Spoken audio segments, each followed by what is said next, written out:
हाँ जी, बिस्मिल्लाहिर्रहमानिर्रहीम जी। अच्छा, लास्ट लेक्चर में हमने पेज सेटअप ग्रुप के अंदर जो ऑप्शंस की थी वो मार्जिन, ओरिएंटेशन और साइज इसका, ये सारे का सारा क्या था, पेज सेटअप के हवाले से हमने बात की थी कि पेपर का कौन कौन सा साइज़ मोस्टली इस्तेमाल होता है। वैसे तो इसके अंदर और भी कुछ उनसे बनाए हुए थे पेजेस के स्टाइल दिए हुए हैं, साइज़ दिए हुए हैं। फिर ओरिएंटेशन में हमने दो पढ़ा था, लैंडस्केप और पोर्ट्रेट का था। फिर मार्जिन में हमने देखा कि बाय डिफ़ॉल्ट मार्जिन चारों तरफ 1 इंच ईच होता है, लेकिन हमने इसको चेंज करना सीखा कि कम मार्जिन कैसे कर सकते हैं पेज का और ज़्यादा कैसे कर सकते हैं। ऐसी है जी। आज इसी ग्रुप के अंदर कुछ आगे कुछ चीज़ें हैं। सबसे पहले हम कर रहे हैं जी कॉलम के नाम से।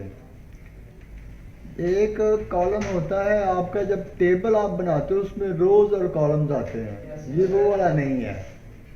जब आप अखबार पढ़ते हो या कोई रसाले वगैरह आप देखते हो तो उसके अंदर एक पेज होता है और उसके अंदर कॉलम बने होते हैं। जैसे आपका पेज है उसमें मैं I think so number of 6 columns होते हैं। तो वो आपकी मर्ज़ी होती है कि आपने एक पेज के अंदर कितने कॉलम ऐड करने हैं। ठीक हो गई। जैसे यहाँ पे मैं टेक्स्ट ऐड करने लगा हूँ और यहाँ पे हम बना के देखते हैं कॉलम। अब देखो बाय डिफ़ॉल्ट जैसे हम बात कर रहे थे कि कल भी मैंने कहा कुछ चीज़ें कहा, कुछ ऐसी सेटिंग्स हैं इसकी जो बाय डिफ़ॉल्ट होती हैं, जो पहले से मौजूद होती हैं। तो इस कॉलम की बाय डिफ़ॉल्ट सेटिंग क्या है कि एक कॉलम पर पेज है। ये सारे का सारा जो है ये एक कॉलम कहलाएगा, जो सारा फुल लिखा हुआ है एक कॉलम है। लेकिन अगर आप इसको कॉलम बढ़ाना चाहते हो, लेकिन इसको एक कॉलम भी कहते हैं या इसको कहते हैं नॉन कॉलम, का कोई भी कॉलम नहीं लगा हुआ, जो नॉर्मल पेज है वैसे ही लिखा हुआ है। तो अगर आपने कॉलम बढ़ाना है तो सबसे पहले तरीकाकार क्या है कि इसके ऊपर आप क्लिक करेंगे तो देखो यहाँ पे लिखा हुआ है 1 कॉलम, जो कि ऑलरेडी मौजूद है। फिर 2 कॉलम है, 3 है, फिर लेफ्ट और राइट आ रहा है। इसके नीचे एक देखें लिखा आ रहा है मोर कॉलम के ऑप्शन पे क्लिक करेंगे तो एक डायलॉग बॉक्स आ जाएगा। ठीक हो गया जी। अब ज़रा ये देखें कि जहाँ पे आप कॉलम ऐड करना चाहते हो या सारे हिस्से पे आप कॉलम ऐड करना चाहते हो तो पहले उसको सिलेक्ट करना है। हमने क्या करना है? अगर मैं चाहता हूँ कि मेरा जितना भी डॉक्यूमेंट है सारे का सारा जो है वो कॉलम की सूरत में आ जाए, तो मैंने कंट्रोल ए प्रेस किया, सिलेक्ट ऑल हो गया, सारे का सारा डाटा सिलेक्ट हो गया। ठीक हो गया जी। करने के बाद यहाँ पे आया, सारा डाटा सिलेक्ट किया और यहाँ पे मैंने उसका 2 कॉलम कर दिया। जैसे मैंने 2 के ऊपर क्लिक किया तो देखिए उसने आपका डाटा हाफ एक साइड पे लिख दिया और हाफ अगली साइड पे लेके चला गया वो। दोबारा मैं इसको कंट्रोल Z कर रहा हूँ नॉर्मली करने के लिए। अब देखिए यहाँ पे 1 2 3 4 5 कॉलम ये हैं और अगले जो 5 कॉलम हैं मैं इनका कलर चेंज कर रहा हूँ ताकि आपको थोड़ा सा अंदाज़ा भी हो जाए कि ये कौन सा जो डाटा है कहाँ पे गया है। ठीक हो गया जी।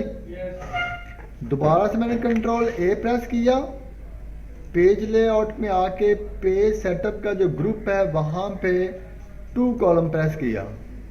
तो इसका मतलब क्या हुआ कि पहले 5 कॉलम जो पहले 5 पैराग्राफ थे वो उसने इस साइड पे कर दिए हैं और अगले 5 अगली साइड पे ले गया, दूसरे कॉलम के अंदर ले गया।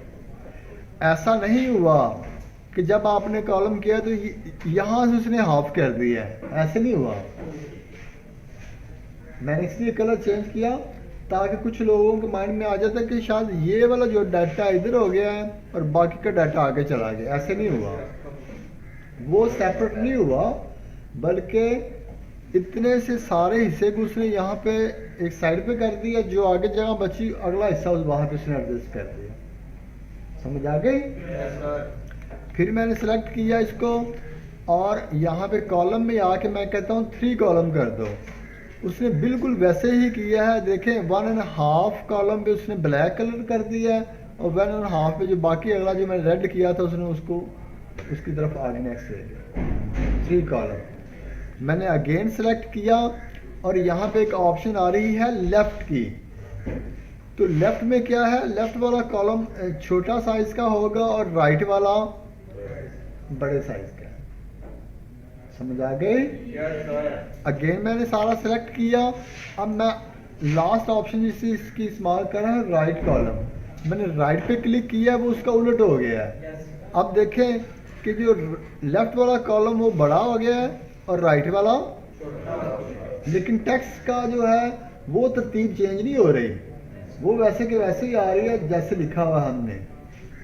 समझ आ गई जी? अच्छा, ये तो था जो इसकी प्री सेट है, लिस्ट है, उसमें से आपने चूज़ किया है। लेकिन आप में से इसको कोई भी स्टाइल पसंद नहीं आ रहा, आप इनमें से कम या ज़्यादा करना चाह रहे हो। यहाँ पे हमारे पास कितनी ऑप्शन आ रही है मैक्सिमम कॉलम बनाने की? 3 है, 5 नहीं है। 5 प्री सेट स्टाइल्स है, लेकिन नंबर ऑफ कॉलम हम मैक्सिमम कितने बना सकते हैं? 3 कॉलम बना सकते हैं। ऐसा ही है, नंबर ऑफ 3 कॉलम हम बना सकते हैं। मैं चाहता हूँ कि मैं नंबर ऑफ 4 कॉलम बनाऊँ, तो मैं क्या करूँ? अब यहाँ पे तो 4 के ऑप्शन ही नहीं है, तो फिर हम नीचे आएंगे, यहाँ पे क्या लिखा हुआ है? मैंने मोर कॉलम पे क्लिक किया तो देखो जो बाहर शो कर रहा था वो सारे के सारे मुझे यहाँ भी शो कर रहा है प्री सेट्स के नाम से। समझ आ गई? इसके नीचे देखो, मैंने यहाँ पे पीछे नंबर ऑफ 2 कॉलम सेलेक्ट किए थे, ये जो बने हुए हैं, तो यहाँ पे बाय डिफ़ॉल्ट मुझे नंबर ऑफ 2 भी दिखा रहा है। फिर यहाँ पे मुझे बता रहा है कि इनमें से मैंने स्टाइल कौन सा लिया हुआ है, ये राइट वाला लिया, उसी को सिलेक्ट किया ना उसने। अब मैं चाहता हूँ नंबर ऑफ 3 कॉलम कर दें, तो मैंने नंबर ऑफ 3 कॉलम कर दिया, और स्टाइल देखो अभी भी वही है, तो इसलिए उसने ये राइट साइड कम है, उसके साथ थोड़ा सा उससे भी ज़्यादा है, और जो वेरी लेफ्ट साइड है उससे भी ज़्यादा उसने हिस्सा लिया हुआ है। मैंने ओके का बटन प्रेस किया, उसने वही स्टाइल से मुझे 3 कॉलम दे दिए। मैं चाहता हूँ कि सारे के सारे जो कॉलम हैं 4 कॉलम बनाएं, लेकिन इस तरह ना बनाएं, सबका साइज सेम होना चाहिए। तो सब से एक नीचे देखो ऑप्शन होगी इक्वल कॉलम विड्थ, नजर आ रही है सबको? इक्वल कॉलम विड्थ पे मैंने क्लिक किया तो देखो प्रीव्यू के अंदर आप चारों के चारों कॉलम का उसने एक जैसा साइज कर दिया। मैंने ओके का बटन प्रेस किया, सबका एक जैसा साइज हो गया। तो मुझे कैसे पता चला कि सबका एक जैसा साइज है? यहाँ पे देखो मुझे बता रहा है कि तमाम कॉलम की जो विड्थ है वो 1.41 है इस वक्त, और जो इसके अंदर स्पेसिंग है वो 0.29 है। मैं कहता हूँ मुझे इतनी ज़्यादा स्पेस नहीं चाहिए, हमें जगह ज़ाया कर रहा है वो। मैंने स्पेस यहाँ से कर दी कम, ठीक है जी, यहाँ से मैं कम स्पेस कर रहा हूँ, या यहाँ पे मैं 1.5 और कम कर देता हूँ। ठीक हो गया जी? जो अब देखो ये स्पेस चेक करिएगा ज़रा, जो ही मैंने ओके का बटन प्रेस किया तो उसने इनके दरमियान स्पेस कम कर दी है। मैं इसको जस्टिफाई कर रहा हूँ ताकि आपको पता चल जाए एग्जैक्ट स्पेस क्या आ रही है इसकी। अब ये बड़ा करीब करीब है, तो आप इसके अंदर कुछ और भी कर सकते हो। वो क्या कर सकते हो कि आपने यहीं पे आके जहाँ पे नंबर ऑफ कॉलम लिखा था आपने, वहाँ पे एक ऑप्शन आ रही है लाइन बिटवीन। क्या आ रही है? आपने इसके ऊपर क्लिक कर दो, चेक साइन ऑन कर दो, तो दरमियान में यहाँ पे लाइन लग जाएगी। देखिए प्रीव्यू में उसने लाइन शो कर दी है। मैंने ओके का बटन प्रेस किया तो ये दरमियान में लाइन भी लग गई। समझ आ गई सबको? तो मुश्किल तो नहीं है।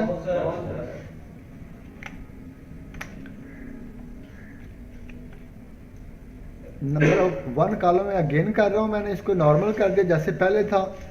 पहले तो हम कर रहे थे पेज ऑल इकट्ठा ही सिलेक्ट कर लिए, चाहे वो 1 पेज था, 10 पेज थे, 15 पेज थे, सबको एक जैसा बना देगा।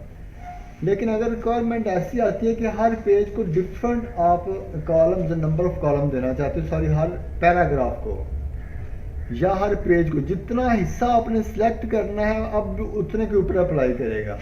जैसा कि ये मैंने सारा टाइप कर लिया, टाइप करने के बाद मैंने कहा कि ये जो पहला पैराग्राफ है ना, इस देखें यार, जो एंड पे जो फुल स्टॉप है उसके आगे जा रहा है ना ये, तो आपने उसके सिलेक्शन उसके आगे नहीं लेके जानी, बल्कि जहाँ पे फुल स्टॉप है वहाँ तक सिलेक्शन रखनी है। ये ज़रा गौर से देख लीजिए ज़रा, मैंने सिर्फ जहाँ पे फुल स्टॉप है वहाँ तक सिलेक्ट किया, आगे नहीं गया हूँ मैं। उसका मतलब है आगे भी कंटिन्यू कर दें। तो मैंने कहा सिर्फ यहाँ तक ही काम करें। नंबर ऑफ कॉलम में आया, 2 कॉलम पे क्लिक किया, उसने नंबर ऑफ 2 कॉलम लगा दिए मुझे। सही। मैं फिर अगेन यहाँ पे आया, मैंने कहा नंबर ऑफ 3 कॉलम लगाए, तो उसने 3 लगा दी। अगेन इतना सा पैराग्राफ, फिर जितना जितना हिस्सा मैं सेलेक्ट कर रहा हूँ बस उतने हिस्से पे अप्लाई हो रहा है, ना कि नीचे अप्लाई हो रहा है ना उसके ऊपर अप्लाई हो रहा है। ऐसे ही ना, मैं यहाँ पे आके मैंने कहा कि मोर कॉलम में आए, कॉलम 2 ही बनाए। जैसे ही ऊपर 2 बनाया कॉलम मुझे 2 ही चाहिए, दरमियान में लाइन भी नहीं चाहिए, और इनकी जो विड्थ है वो भी थोड़ी सी कम कर दे। अब देखो जैसे मैं विड्थ कम कर रहा हूँ वैसे ही यार चेक करो स्पेसिंग दरमियान में ज़्यादा क्रिएट हो रही है। ऐसे ही है। अब देखिए मैंने इसकी विड्थ कम कर रहा हूँ, जरा गौर से देखिएगा, ये देखिए विड्थ कम की मैंने, दरमियान में स्पेस ऑटोमेटिकली बढ़ती जा रही है, क्योंकि उसमें जगह भी तो वो इस्तेमाल करनी है ना। तो मैंने दरमियान की पैराग्राफ की स्पेसिंग देखो कम कर दी, तो दरमियान में उसने स्पेसिंग उसने ज़्यादा क्रिएट कर दी है। समझा गई जी। अब मैंने ओके का बटन प्रेस किया, अब देखो दरमियान में स्पेसिंग ज़्यादा होगी, ये कॉलम 2 ही है। बाय डिफॉल्ट कितनी स्पेसिंग होती है, वो 1/2 इंच रखता है, तो यहाँ पे मैंने 2 इंच रख दी, तो उसने स्पेसिंग और ज़्यादा क्रिएट कर दी है। अच्छा, मैंने नेक्स्ट ये 2 पैराग्राफ इकट्ठे सिलेक्ट किए, पहले मैं एक एक कर रहा था, अब 2 मैंने इकट्ठे सिलेक्ट किए। अब देखिए यहाँ पे आया, मैं मोर कॉलम पे क्लिक किया, अब मैंने कहा 3 कॉलम बनाए लेकिन वो इक्वल ना हो, तो मैंने इसके ऊपर क्लिक किया, देखो नीचे वाली भी ऑप्शंस खुल गई हैं। ऐसे ही है, हो गया ना ऊपर वो भी। जब इक्वल पे क्लिक करता हूँ नीचे वाली बंद हो जाती हैं, वो कहता है जो पहला कॉलम है उसके मुताबिक ही चले फिर। तो मैंने चेक साइन ख़त्म किया, तो मैंने कहा देखे ज़रा, मैं कह रहा हूँ कि इसका कॉलम का साइज़ कम कर दो, उसने कम कर दिया। मैं कह रहा हूँ इस जो ये कॉलम आखिरी वाला इसको भी साइज़ इसका कम कर दो, तो इसका भी साइज़ कम कर दिया। अब स्पेस ज़्यादा हो गई है, मैं कहता हूँ स्पेस भी नहीं होनी चाहिए ज़्यादा, इसको मैं बढ़ा देता हूँ। ठीक है जी, और इसे हम कम कर देते हैं, स्पेस मैं कहता हूँ ज़्यादा है, ये तकरीबन हम कर देते हैं 4 कर देते हैं, और इसे भी 4 कर देते हैं। ठीक हो गया जी। अब मैंने ओके का बटन प्रेस किया, अब जरा चेक करें ज़रा, ये वाला कॉलम और इस कॉलम का साइज़ कम है, और सेंटर वाले कॉलम का साइज़ मैंने ज़्यादा रखा था, उसने मेरी रिक्वायरमेंट के मुताबिक वैसे 3 कॉलम बना दिए। अगर मैं इसको सिंपल कहता 3 कॉलम बना दो, तो उसने क्या करना था, उसने सिंपल जब 3 कॉलम मैंने उसको कहे थे, तो उसने तीनों कॉलम का एक ही स्टाइल रख के मुझे तीनों कॉलम बना दिए। सही हो जाएगा, मुश्किल तो नहीं है ये काम।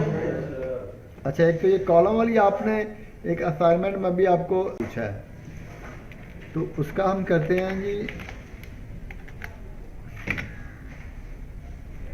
अब देखिए ये मैंने टैग किया, तो एक यहाँ पे आ रहा है ब्रेक, क्या आ रहा है ब्रेक। इस पे क्लिक किया तो सबसे पहले एक ऑप्शन आ रही है पेज ब्रेक के नाम से, क्या आ रही है पेज ब्रेक। एक आ रहा है कॉलम ब्रेक, और एक यहाँ पे लिखा हुआ है टेक्स्ट रैप, उसके नीचे आ रहा है सेक्शन ब्रेक।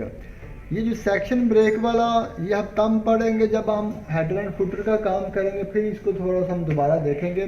फिलहाल जो आज है वो ये 2 हम कर लेते हैं, पेज ब्रेक और कॉलम ब्रेक, लेकिन आप करके देख लीजिएगा खुद से, वरना हम उस लेक्चर के साथ उसको कवर करेंगे। पेज ब्रेक बेसिकली क्या है कि जैसे ये मैंने काम किया और मैं चाहता हूँ बाकी का डाटा मैं अगले पेज पे लिखना चाहता हूँ, तो एक मेरे पास तरीका है कि मैं यहाँ पे एंटर करता हुआ हर लाइन के नीचे एंटर करूँ और एंटर करता करता मैं नीचे आऊँ और यहाँ पे फिर मैं कुछ लिखना शुरू कर दूँ।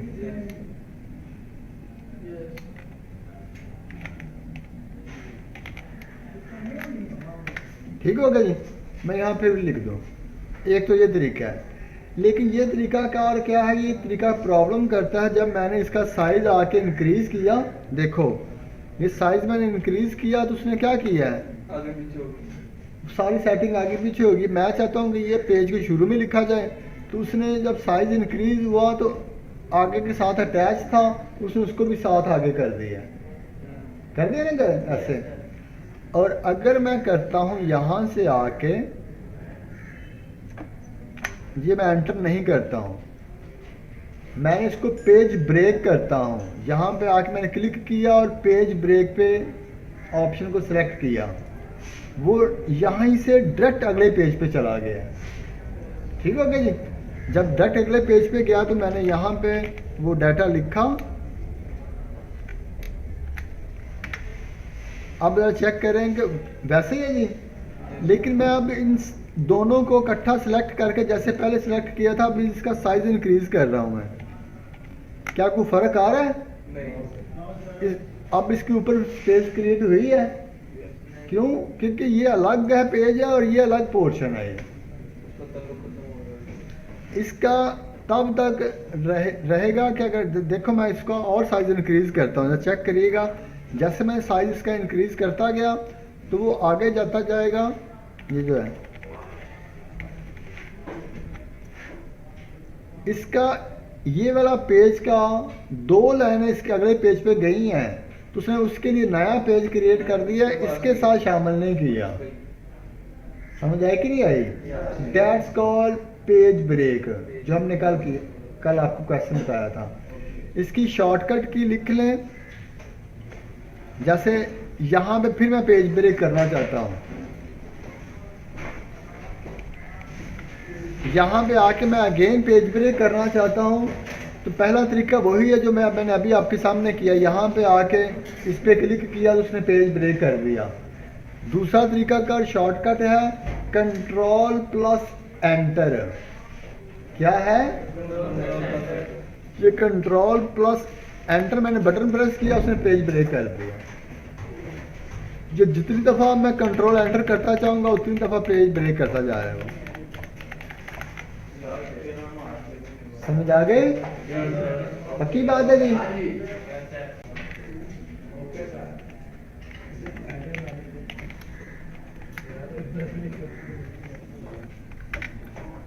हाँ, जब भी हम कह रहे थे यहाँ पे आके ये हमने लगाया कॉलम, लेकिन मैं चाहता हूँ कि यहाँ तक पहला कॉलम हो, बाकी आगे चला जाए। ये जो आपका लिखा हुआ है, ये जो 1 2 3 और जो 4 पैराग्राफ हैं, ये पहले कॉलम में आए, बाकी अगले पेज पे अगले कॉलम में चला जाए। तो यहाँ पे आके सेम जैसे हमने पेज ब्रेक किया था, इसी ब्रेक के अंदर है कॉलम ब्रेक। इसके ऊपर ने क्लिक किया तो अब पेज का ब्रेक नहीं हुआ, बल्कि यहाँ इसने कॉलम का ब्रेक कर दिया। ठीक हो गया जी? Yes sir. वो यहाँ पे आगे बाकी का हिस्सा अगला पेज क्रिएट करके वो उसके आगे की तरफ ले गया। तो जहाँ पे आपने कॉलम को ब्रेक करना है तो कॉलम ब्रेक की ऑप्शन इस्तेमाल करोगे, जहाँ पे आपने पेज ब्रेक करना है तो पेज ब्रेक की ऑप्शन इस्तेमाल करोगे। ठीक, हमारा एक था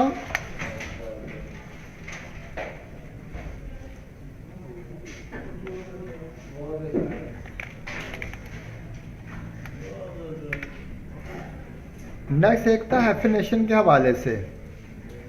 इसी के साथ नीचे एक हैफिनेशन की ऑप्शन आ रही है, नजर आ रही है? ये भी क्वेश्चन लिखवाया था मैंने आपको।